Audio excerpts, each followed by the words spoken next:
Bonjour et bienvenue dans cette nouvelle vidéo du blog des livres pour changer de vie. Donc je me trouve actuellement avec Catherine Ramon.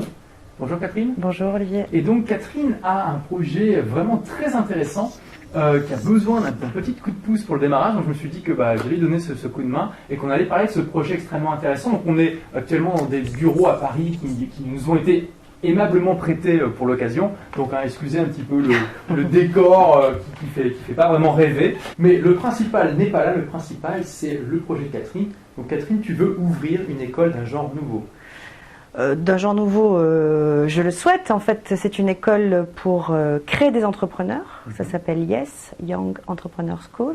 Okay. C'est la promesse en fait qui est nouvelle. C'est la seule école qui promet nativement de créer des entrepreneurs. La plupart des écoles de commerce aujourd'hui proposent des masters entrepreneurship ou des spécifications entrepreneurs, etc. Mais il y en a peu qui, dès l'entrée, c'est-à-dire dès le post-bac, proposent un diplôme bachelor entrepreneur.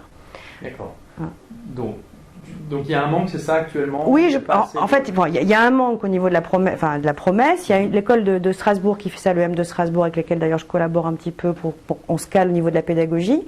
Le manque, en fait, il existe surtout dans la pédagogie, en fait, c'est-à-dire la promesse véritable qu'on peut en faire. Aujourd'hui, même les écoles qui s'y mettent, à part le M de Strasbourg, je peux en parler après derrière, n'enseignent pas au passage à l'acte. Elle donne en fait des cours de ce qu'il faudrait faire pour être entrepreneur. Donc elle donne des conseils ou des cours, des informations, voilà. Et dans un deuxième temps, elle propose à leurs étudiants de se réunir entre eux sous forme de junior entreprise, sous forme d'incubateur, sous forme d'association. Mais le lien entre la pédagogie qui est dispensée à l'école et la capacité des jeunes à passer à l'acte de la création d'entreprise, il n'est pas fait jusqu'à présent. Donc nous, on se positionne là. On prend le pari que en entraînant, parce que je prends beaucoup ce terme d'entraînement, je fais beaucoup appel au sport et à la créativité, etc. En entraînant les jeunes pendant 3 ans, au maximum 2 ans ou 1 an en fonction des parcours et des cursus, on peut vraiment passer à l'acte d'entreprendre. Donc ton pari, c'est quoi? 100% des jeunes qui rentrent deviennent entrepreneurs Oui, oui, mon pari, évidemment, c'est 100% de résultats. Après, 100% de résultats, il ne faut pas non plus que ce soit une obligation. Si je prends pour principe de dire, grosso modo, chacun peut prendre sa vie en main pour être entrepreneur, je prends aussi le pari de dire, tiens, à la fin de mes études, j'ai plutôt envie de partir 2 ans faire le tour du monde. Et c'est aussi ça que de choisir son destin d'entrepreneur. Il n'y a pas j'allais dire, c'est pas juste à la fin de se dire je monte ma boîte parce que c'est comme ça, c'est écrit et c'est obligatoire. L'objectif justement, c'est entre guillemets de fabriquer, le mot est pas très joli, mais de donner envie aux jeunes de se prendre vraiment en main, de choisir leur destinée professionnelle, de croire en leur potentiel d'entrepreneur et d'y aller tout de suite s'ils veulent y aller tout de suite, quoi. Donc c'est clairement quelque chose qui manque aujourd'hui dans le cursus scolaire. Ça n'existe pas. Moi, j'interviens pas mal dans des écoles où je travaille beaucoup en collaboration, où j'appelle pas mal de profs sur ce sujet-là. Il n'y a pas ce maillon qui permet de faire le lien entre la pédagogie et la mise en pratique. Les profs savent pas. C'est pas leur job, quoi. Ils sont pas entrepreneurs pour la plupart, et ceux qui ont construit le cursus ne le sont pas non plus. Donc c'est pas qu'ils veulent pas. C'est pas qu'ils ils essayent pas de réunir les conditions, mais c'est pas prévu. Voilà. Alors je dis pas que, c'est important de le dire, parce que je ne dis pas qu'il n'y a pas d'entrepreneurs qui sortent d'autres écoles. Je dis que la pédagogie n'est pas faite pour ça. Ça pousse pas assez à l'action. Ça pousse à l'action, mais je vais te donner un exemple. J'ai été, je voudrais pas le citer parce que je veux pas non plus faire une contre-promotion de quoi que ce soit. Il y a des choses bien qui existent, mais je fais partie d'un jury, d'un coaching pendant 2 jours ils se réunissent pendant 2 jours et ils fabriquent une idée d'entreprise. Bon. Dedans, il y a des jeunes, des vieux, des écoles, de plein d'écoles différentes. Il y a une énergie incroyable pendant ces 2 jours, avec des idées de folie, avec des projets qui sont présentés à la fin des 2 jours de folie, beaucoup sur l'internet, mais avec déjà des développements incroyables en 2 jours. Et puis quand tu fais le tour de table des gens, puisque tu les as vus pendant 2 jours, il y a une ambiance, moi j'avais envie de tous les prendre et de les garder pour mon école, et que tu leur dis, voilà, ok, c'est super, t'as gagné un prix, ou t'es arrivé 3e, ou t'es arrivé 4e, qu'est-ce que tu vas faire? Je sais pas. J'ai comment ça, tu sais pas, t'es pas venu là avec l'idée de monter ta boîte? Non. C'est-à-dire je pense qu'on a acquis. C'est un jeu. Oui, c'est un jeu. On a en France, c'est venu dans les années 90, acquis en fait l'organisation projet. toutes les grosses boîtes se sont mis en project manager, se sont mis en business unit. Donc la notion de projet en petits groupes, c'est devenu un sport, c'est devenu quelque chose qu'on maîtrise. Mais pour autant, le passage à l'acte de dire ce jeu-là, ce sport-là, je le fais avec ma force à moi, avec mes sous à moi, avec vraiment une décision d'entreprendre, on n'y est pas encore.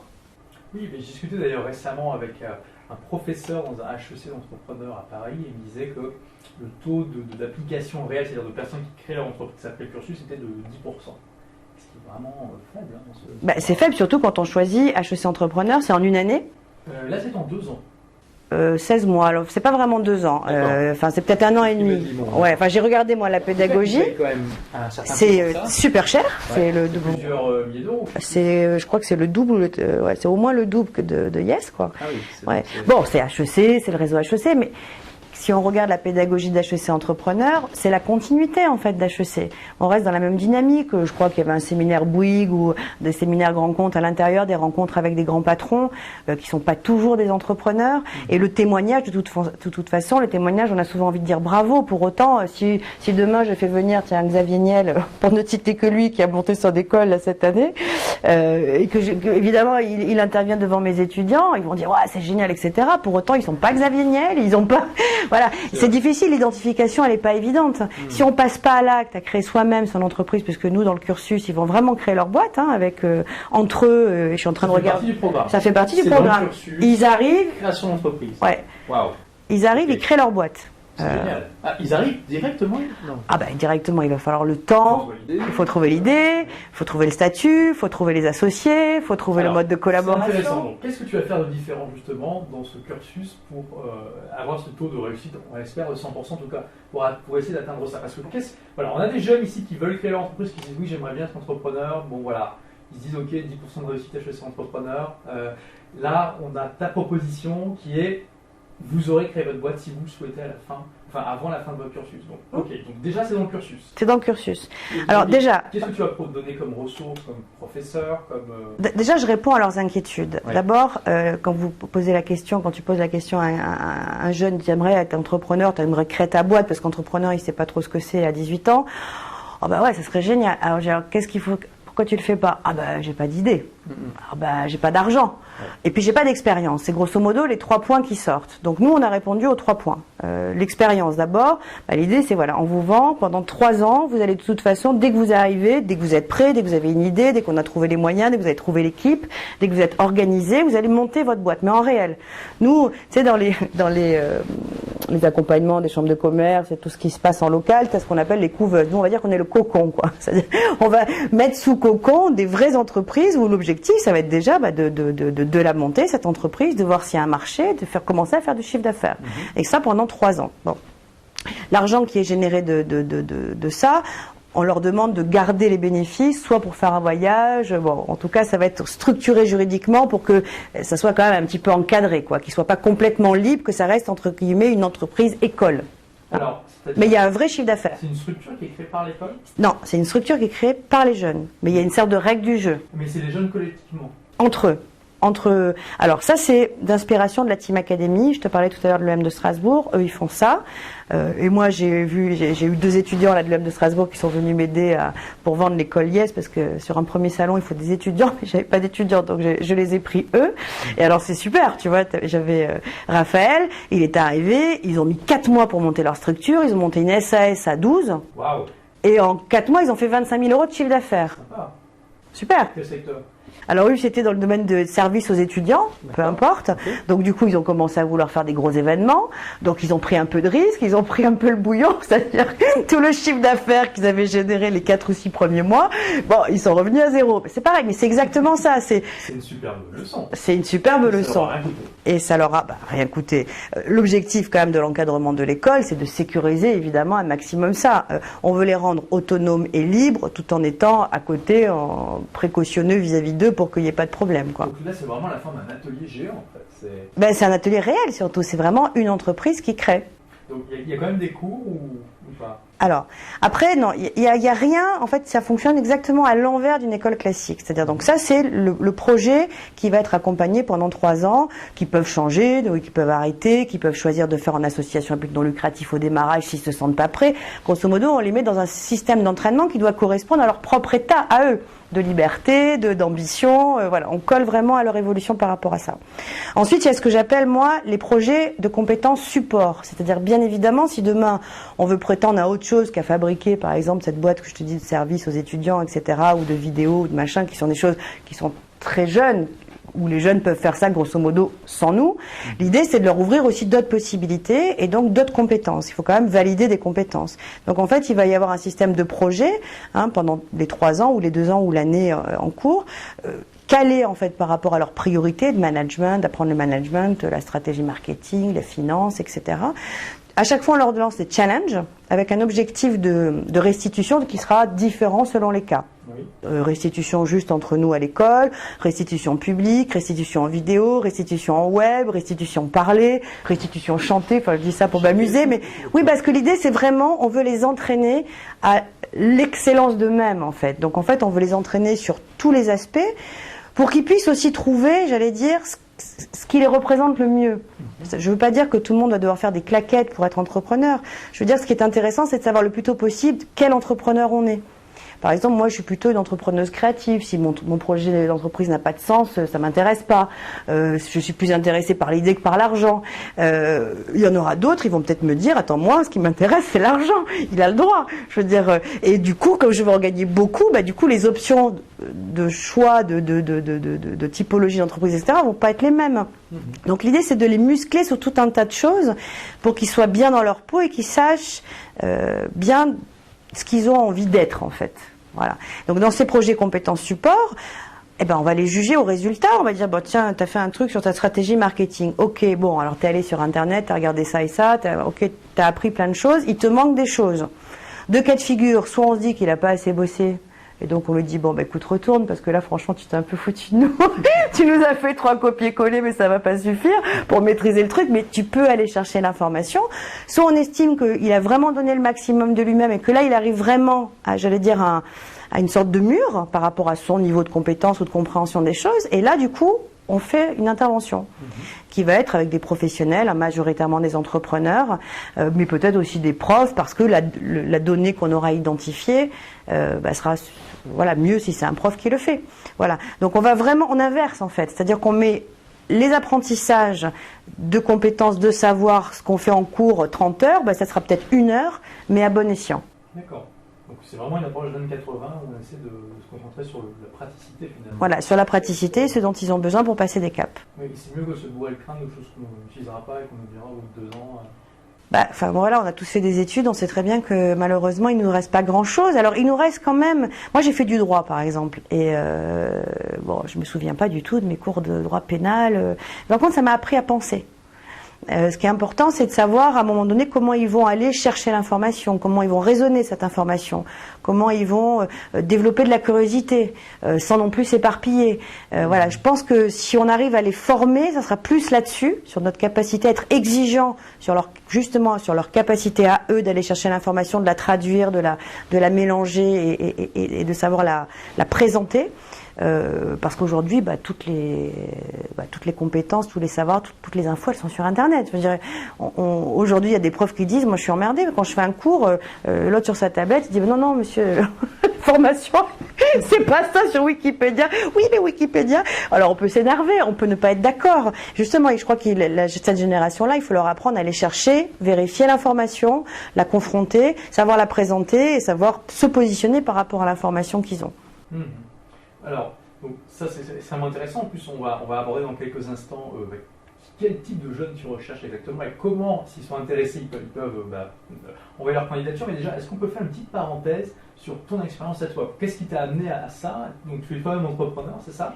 Ouais, moi j'ai fait du droit, puis après j'ai tout de suite basculé dans la com. J'ai travaillé 1 an et après j'ai monté tout de suite une agence conseil en communication. Donc j'étais en fait au départ attachée de presse. On m'a mis le pied à l'étrier, moi. Oui, après du droit. Bah, moi, je voulais être juge. Je voulais être juge pour enfants. Okay. Et puis, quand j'ai commencé à faire du droit pénal, je me suis dit non, ça va pas aller parce que la justice, ça correspondait pas à l'idée que je m'en étais faite. Et j'avais un deuxième dada qui était l'événementiel. D'accord. Voilà. Donc, j'ai bifurqué là-dedans. J'ai voulu faire continuer mes études là-dedans. Puis, j'ai pas réussi le concours. À l'époque, c'était à Assas à Paris. Et du coup, j'ai rencontré celui qui allait devenir mon premier patron. Voilà, il m'avait dit si vous faites vos études à Paris, venez me demander un stage. Et puis je suis allée lui demander un boulot parce qu'il fallait que je sois payée en plus. Et il me dit vous savez rien faire. Je dis ouais, mais j'ai envie. mais j'ai besoin de ce job quoi parce que j'ai pas envie de continuer mon droit. J'ai eu un peu de culot, mais c'est ça aussi que j'ai envie de leur enseigner. Je pense qu'à 20 ans, on me donne. Enfin, je veux dire, si quelqu'un vous demande des choses avec un vrai raisonnement, avec une vraie ambition, et voilà, on obtient quand même beaucoup de choses à 20 ans. Si la jeunesse est un vrai atout, si on sait bah oui, la jeunesse est un vrai atout, quoi. Et ce qu'on peut demander à 20 ans et qu'on obtient, on l'obtient plus à 40, donc je préférais voilà. Bon, donc, tu t'es lancé dans le donc moi, je me suis lancé dans l'événementiel. Tu as créé une boîte dans le domaine, c'est ça? J'ai créé une boîte dans le domaine, je travaille dans l'événementiel sportif pendant des années, après dans l'événementiel plutôt comme interne, j'ai remonté une deuxième boîte. Et puis après, j'ai monté une boîte en 96 qui s'appelait Passage, qui faisait de la gestion de carrière. Waouh, troisième entreprise déjà. Ouais, donc en même temps, je faisais de la formation en comportement et communication. Et puis j'ai fait dans la gestion de carrière. Et déjà, en fait, en 96, c'était les prémices de Yes, parce qu'en fait, je promettais, j'avais monté un processus pédagogique qui permettait de promettre qu'on pouvait se construire une destinée en cohérence avec ses désirs et ses contraintes. Donc on était déjà dans la cohérence et voilà. Et pour la petite histoire, quand j'avais 13 ans, j'emmenais mes copains à la NPE trouver des stages. C'est-à-dire qu'en fait, l'autre m'a toujours intéressée. Tout ce que j'ai fait, que ce soit en matière de com, externe, interne, ou formation, ou RH au niveau de la gestion de carrière, je l'ai fait parce que j'aime les gens, en fait. Et j'aime bien. Et quand on me cause, généralement, derrière, c'est oui, mais t'inquiète pas, tu vas pouvoir appeler un tel, puis j'ai toujours mis les gens en réseau, en relation, et je me suis toujours intéressée à leur avenir. Donc je fais ça depuis que je suis comme ça, quoi. Waouh, ok. Et après cette troisième entreprise, on a créé une autre? J'en ai créé encore une autre qui s'appelait Yaka. Il n'y a plus qu'à. Il n'y a plus qu'à.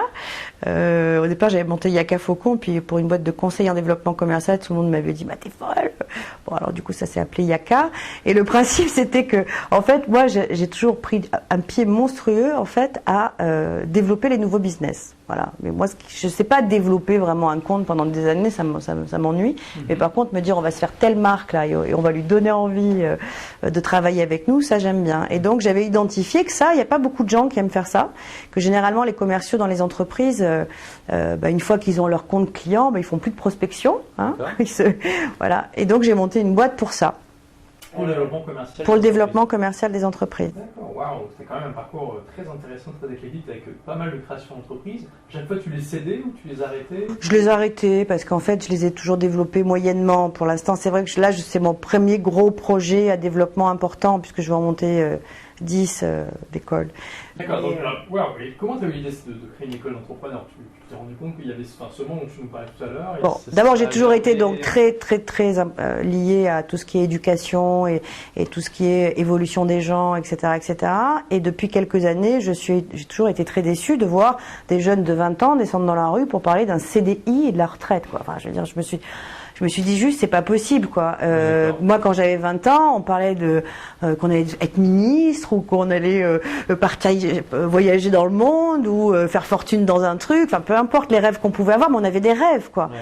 Je peux pas comprendre qu'à 20 ans, encore là, je l'ai vérifié dans un BTS où j'avais fait une intervention. J'ai dit, qu'est-ce que tu veux faire dans la vie? Je veux manger, quoi. Comment ça, tu veux manger? Mais c'est juste pas possible, quoi. Si on rêve pas à 20 ans, bon, d'abord, voilà ça. Ensuite, j'ai 2 enfants.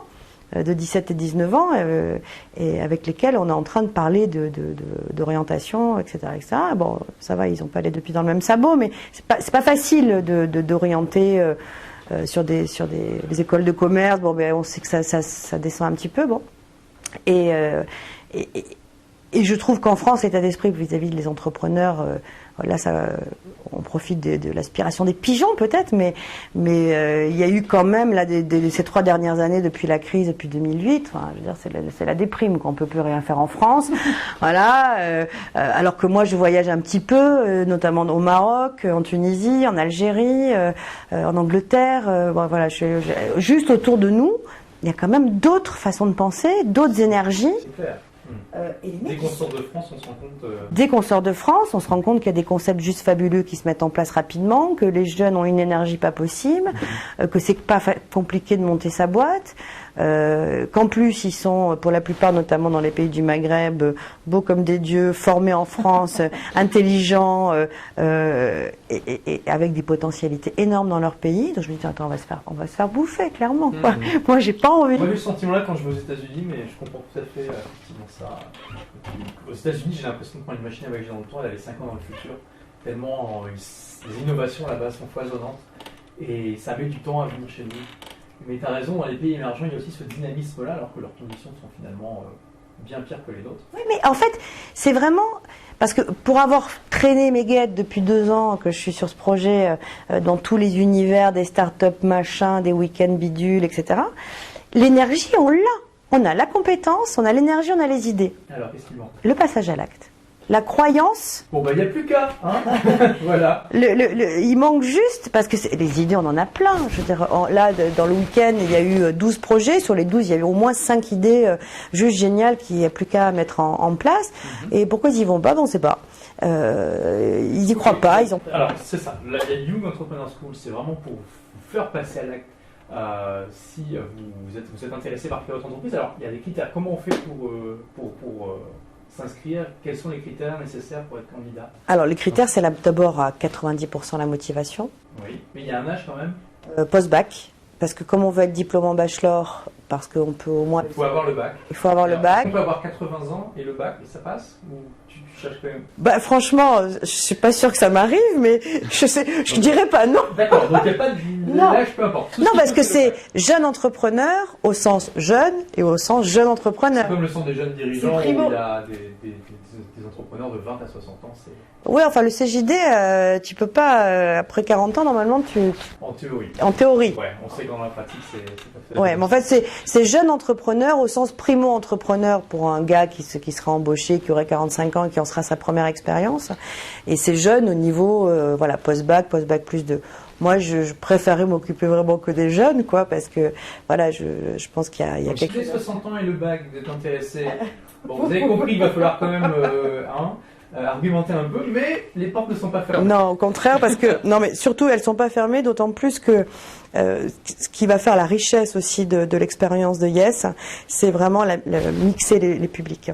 Bon. C'est pour ça que je veux des sportifs de haut niveau, je veux des artistes, je veux des bacs, des BTS techniques, des ingénieurs. Là, j'étais en discussion avec un gars, il est payé par l'INRIA pour développer une appli, enfin une technologie. Et il me dit, est-ce que je peux faire Yes en même temps? Bah, j'y cite. Autant je prends pas d'alternance, mais autant si c'est pour développer. Pas d'alternance? Non, pas d'alternance. Non, parce que je veux qu'ils soient en immersion. Mais s'il bosse déjà sur un projet d'entreprise. Mais s'il bosse déjà sur une techno qui doit lui servir à monter sa boîte, là oui. Donc c'est très intéressant. Tous ceux qui nous regardent et qui ont déjà un projet d'entreprise ou de produit ou quelque chose de similaire peuvent tout à fait suivre la Young School. En même temps, du coup, ils vont avoir tout un tas de ressources à leur disposition qui vont les aider. En fait, moi, je dis aux gens clairement, ça dépend où ils en sont dans leurs besoins. Si vous avez besoin de 3 semaines que peut vous donner la chambre de commerce de manière quasiment gratuite, ou un institut ou un consultant, parce qu'il vous manque juste à mixer votre business plan, revérifier votre stratégie marketing, et puis sinon vous êtes prêt à y aller, il n'y a pas besoin de faire un an chez Yes. Par contre, si vous avez passé, par exemple, bon, soit parce que vous êtes jeune et que du coup vous avez quand même besoin d'apprendre des choses, notamment dans le management, la stratégie, etc., ou que vous êtes plus jeune, mais que votre métier ne vous a pas permis de développer ces talents-là, talent de management, talent de marketing, et que du coup vous vous sentez pas encore suffisamment solide pour lancer votre boîte. Bah, du coup, ça permet en un an, non seulement de vérifier le produit, le projet, mais aussi de vous vérifier vous, en tant qu'entrepreneur. Et de savoir, parce que ça, personne va vous dire avec qui vraiment tu vas t'associer, comment tu vas compléter tes compétences, est-ce que tu es vraiment, à la limite, tu peux le faire tout seul, sous quelle forme juridique, à quel rythme, etc. Donc nous, on est vraiment un accompagnement de l'entrepreneur, c'est-à-dire de ses qualités intrinsèques pour qu'il puisse être successful. Waouh. Alors là, on a déjà des gens qui sont super motivés, qui disent waouh, où est-ce que je chie, donc où est-ce qu'ils peuvent aller? Ils tapent juste Young Entrepreneur School. Voilà, ils tapent Young Entrepreneur School. On mettra un lien en dessous de la vidéo aussi pour ceux qui veulent donc leur candidature. Donc ça démarre quand? Ça démarre le 30 septembre. 30 septembre 2013. Ouais. Quel est le coût d'inscription? 7 000 euros. 7 000 euros. Est-ce que c'est une formation diplômante? Oui. D'accord, une formation diplômante, donc ils auront un bac plus 2. Bac plus 3, bachelor, En 3 ans. Si. En quoi? En entrepreneuriat? Bachelor entrepreneur. Bachelor entrepreneur. Donc c'est diplômant, c'est reconnu par l'État? Ça sera, alors, c'est compliqué en France quand on lance un diplôme, il faut au moins une promotion pour pouvoir le valider. Donc en fait, ce sera rétroactif. Donc de toute façon, moi je m'engage à ce que ceux qui sortent soient diplômés bachelor, mais il leur faudra peut-être 1 an pour le valider. Donc en fait, ce qu'on est en train de mettre en place, pour ceux qui voudraient pas monter leur boîte tout de suite, mais qui se diraient, bah tiens, je vais peut-être faire un master en finance ou j'en sais rien quoi, l'idée c'est de trouver des partenaires écoles, parce qu'en fait c'est une négociation, je ne savais pas, mais j'ai appris ça dans l'univers académique, c'est particulier. Vous pouvez, sous réserve bien sûr d'avoir respecté tout un tas de choses évidemment, basculer sur un master avant même d'avoir l'homologation, le tampon rectorat. Pardon, j'ai le nez qui me gratte. Alors, où est-ce que ça se trouve? À Sofia, Antipolis, Sofia, dans le sud, donc. dans un lieu juste magique, parce qu'en fait, c'est un lieu dédié aux entreprises et aux entrepreneurs, dans lequel il y a un spa, des piscines, un hall d'exposition, une salle de conférence, des jardins extérieurs. Ça a l'air sympa. C'est juste, non mais c'est vraiment, il faut regarder sur le site, mais c'est vraiment très très sympa. Et au-delà d'être très sympa, c'est surtout qu'il est fréquenté, et c'est un des positionnements importants de l'école, il est fréquenté par des entreprises et des entrepreneurs. Donc l'objectif, c'est que à côté de moi, je ne vais pas tomber sur un étudiant en chimie non, à côté de moi, je vais tomber avec un entrepreneur. Avec des entrepreneurs. Et oui. Donc je peux benchmarker, on va travailler ensemble sur des projets. L'idée, c'est de véritablement les plonger dans le bain. Voilà, ils n'ont plus le choix. Après, ils sont immergés. Ok, donc on a eu vraiment un très bon récap de ton projet de la Young Entrepreneur School. Alors, je pense que tu as aussi un autre projet, c'est ça, qui est le Young Entrepreneur Camp? Non, le Yes Camp. Ah, le Yes non, Camp, mais en fait, l'idée, la réflexion, ça a été de se dire, bon, c'est sûr que c'est une école qui est nouvelle, déjà parce qu'elle est nouvelle, et ensuite parce que le concept est un peu nouveau.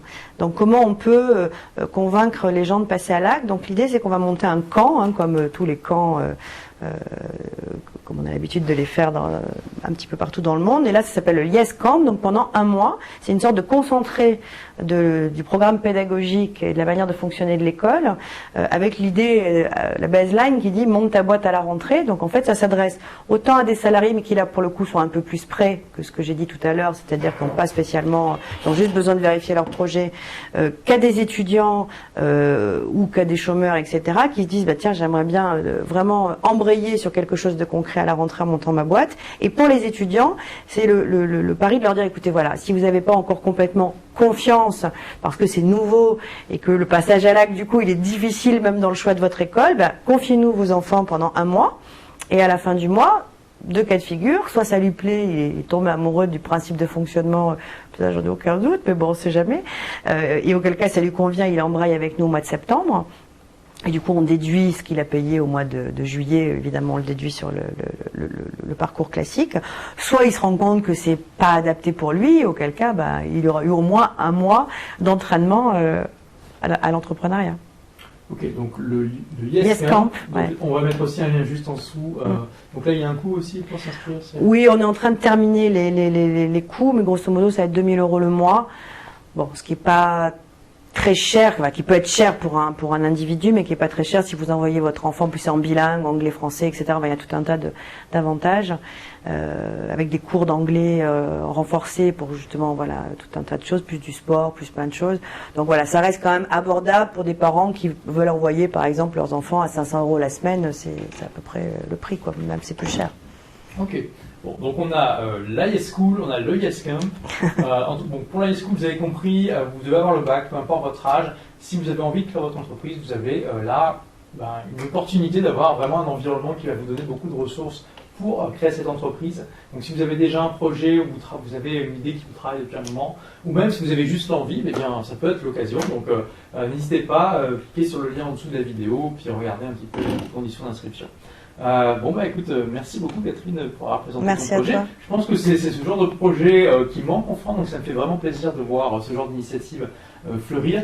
On suivra avec attention tout ça, hein, c'est la première année, donc il faut les inscrits, tu as au moins une quinzaine d'inscrits pour pouvoir... 25, ça serait idéal, 25, pour pouvoir mixer les publics, voilà. on y croit. Voilà. Donc, si vous êtes intéressé, n'attendez pas et cliquez sur le lien en dessous. Merci Catherine, merci à vous et je vous dis à très bientôt pour de nouvelles aventures. Au revoir, merci.